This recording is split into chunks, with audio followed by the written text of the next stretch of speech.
Harappan script is telling us that the Harappans were a merchant people, a mercantile people. They had excellent warehousing and logistic facilities. They had administrative facilities, and most importantly, they used to pay taxes, and it was all tightly regulated raw materials and finished goods, for which they needed seals, on which they used this script slash emoji through which they communicated what goods was being sent, how much was being sent, how was the taxation to be done and conducted. In the script, is it a logographic script or is it a syllables? So is it there like k, kh, g, gh? Are there consonants? Are there vowels? Are they put together in different formats? Many people try to connect Harappan script with Brahmi script, but that's a bit of a stretch. And if you look at a stamp today also, or a currency note, everything is placed in the correct place. The numbers, the text, everything is placed in a particular order, and it is quite possible, and that's what one of the papers is being presented, that it is probably like a stamp duties which were there in India. And I think that is most exciting because you can communicate through stamps. It's financial. Harappan script,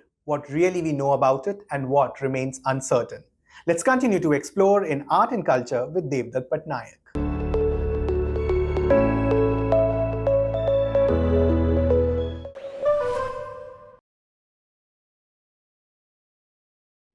Hello everyone, I am Srivastava. Now in this series of art and culture, we talk about various important elements of art culture heritage because it's an important part of your UPSC syllabus, and not just UPSC, in any other competitive examination where art, culture, heritage, history is an important part. This series will help you in value addition.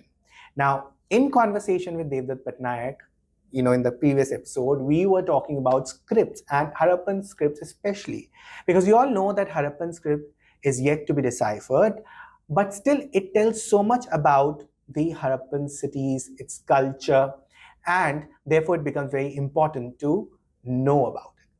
But the first question which should come to your mind, that what do we know about Harappan script and what is still uncertain? Devdutt, if you can throw some light on it.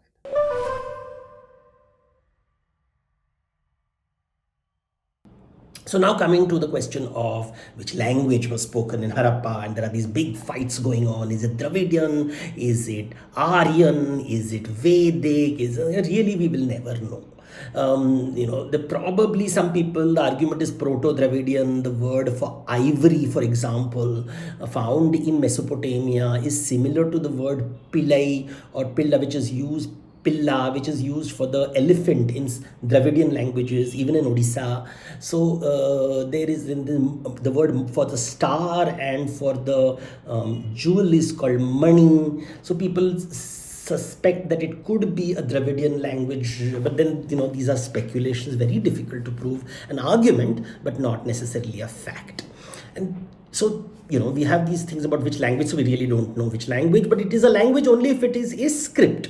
Now, as I said, there are two ways of looking at it. Is it in the script, is it a logographic script or is it a syllables? So is it there like k, kh, g, gh? Are there consonants? Are there vowels? Are they put together in different formats to create sound? So a sound emerges by looking at the images and you get a meaning out of it. So that is a syllable, like the Brahmi script, which emerges only 2,300 years ago, not 4,500 years ago. Many people try to connect Harappan script with Brahmi script, but that's a bit of a stretch, right? So there is almost a 2,000-year gap between the Harappan script and the Brahmi script. Now, and then nothing in between. There's absolutely nothing in between. Because the script just disappears one day. When the cities disappear, the script disappears. Although some people have found something like these scripts in pottery shards in South Indian sites. In Tamil Nadu, there are sites with pottery shards with symbols which resemble in some way these markings found in Indus. But then, what does it mean again? Is it a script or is it an emoji? And that's the big question for me. Is it a logographic script? So as I said, script is of two types, syllable or logography. Is it like the Chinese script? The Chinese had oracular bones where they would use these images, and it looks, there are these symbols. If you look at the symbols, some of them look like fish, somebody look like human beings, some look like trishul, some look like square boxes. So these are some images you can see. Look at this. This is like a fish, this is like a square, you can see some like an arrow, like something like a trishul. So these are the kind of symbols that you see, I will show you another. This is from my book in case you're interested. It's called Ahimsa on Harappan civilization. And see, these are the different kind of symbols that you see. Symbols related to plants, symbols related to, these are plant-like symbols, there are animal-like symbols, there are related to the fish eye, lots of symbols of the fish eye, symbols perhaps remaining to weight measures. Are they about heavy weight? What are they about? So that becomes interesting. Then there are square-shaped, do they refer to buildings or institutions like a ministry or a king's house or a treasury, or are there even numbers? I mean, some people argue that there are numbers like 1, 2, 3, maybe this represents 5 like the Roman numbers. So these are the questions that are being asked. Logography script hai, syllabary script hai. I personally am of the opinion that it's probably more an emoji, and you know how easily we can communicate with emoji. You can smiley emoji dal sakte ho. So many things you can communicate, which your mood, and these are merchant people. So dhobi ka jo mark hota hai na, dhobi mark, it's called a water mark. Now, how do dhobis communicate? They know, they're collecting stuff from so many houses. How do they know where does it belong? And I feel that these symbols were used for that purpose. That it seems like these symbols of the grammar is from where did it, how much goods there is, what is the weight of the goods, so the measure of the goods, the quality of the good, how much taxes have to be paid, in what form has the taxes to be paid, and to whom has it to be paid, has it been paid. All that was written in these seals, and these seals, the administrative seals, were controlling the logistics and the warehousing. So it's part of logistics and warehousing, and it's mostly a financial more than a logistic document, measuring the taxes like a tax stamp, registration stamp, tax stamps jo hota hai. And if you look at a stamp today also, or a currency note, everything is placed in the correct place. The numbers, the text, everything is placed in a particular order, and it is quite possible, and that's what one of the papers is being presented, that it is probably like a stamp duties which were there in India. And I think that is most exciting because you can communicate through stamps. It's financial. So Devdutt, even if the Harappan script is yet not deciphered, what does it still tell us about the Indus civilization?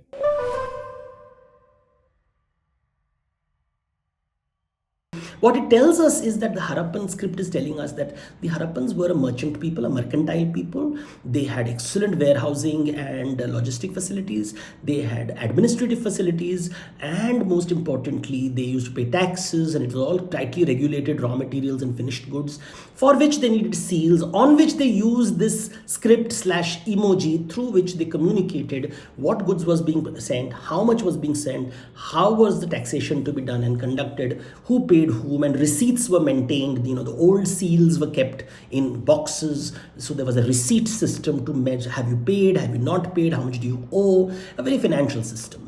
And it's something that I find very interesting. The fact that also that this culture does not have a lot of violent images, and very few, and like no real weapons or any indicator of a standing army, indicates these were mercantile community, like the proto-businessmen, and were they practicing something like proto-Jainism? These are all interesting questions, and maybe another video. But that's the Harappan script, and I'm sure if you asked a question, you can tell people about the characteristics of the Harappan script. Is it a script or is it an emoji? If it is a script, is it syllable or is it logography? And the different symbols, what could it possibly mean? Does it their numbers? How are the symbols inspired by? All those things. How was it written? What material was it written? Where was it found? How was it used? In which ways it was used? So we know a lot of bit about the Harappan script, except actually reading it. And it's not the only script which has not been deciphered. There are other scripts around the world which have not been deciphered, and it'll always be a challenge, but we are getting closer to the probable solution. So another peculiarity about the script is that it is relatively standardized across a very vast area. So what is modern Sindh, Punjab, Gujarat, Haryana, across this place you have the standardized script.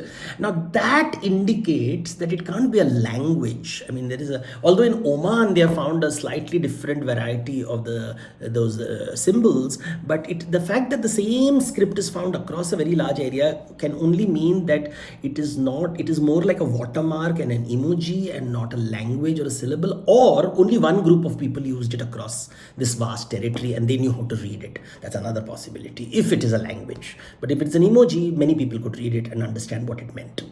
So that's another peculiarity. Thank you so much, Devdutt.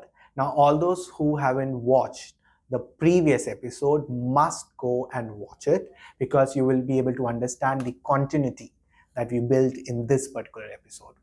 Also, our previous episodes, a lot of topics that we have covered in the past related to art and culture, where we were in conversation, we are in conversation with Devdutt Pattanaik. Now, do you know that a lot of topics that we do here, we ask questions around those topics. Actually, the ideas come from you. Okay, so aspirants in the past have been writing to us. They have been, asking for some topics that we should cover, and that is exactly what we do here. So you can write to me at manas.srivastav@indianexpress.com, or you can comment in the box below with your questions, with your queries, with your suggestions, and we will take them up with Devdutt Pattanaik. That's all from me today. As I always say, think smart, work hard, conquer your goal. Bye-bye.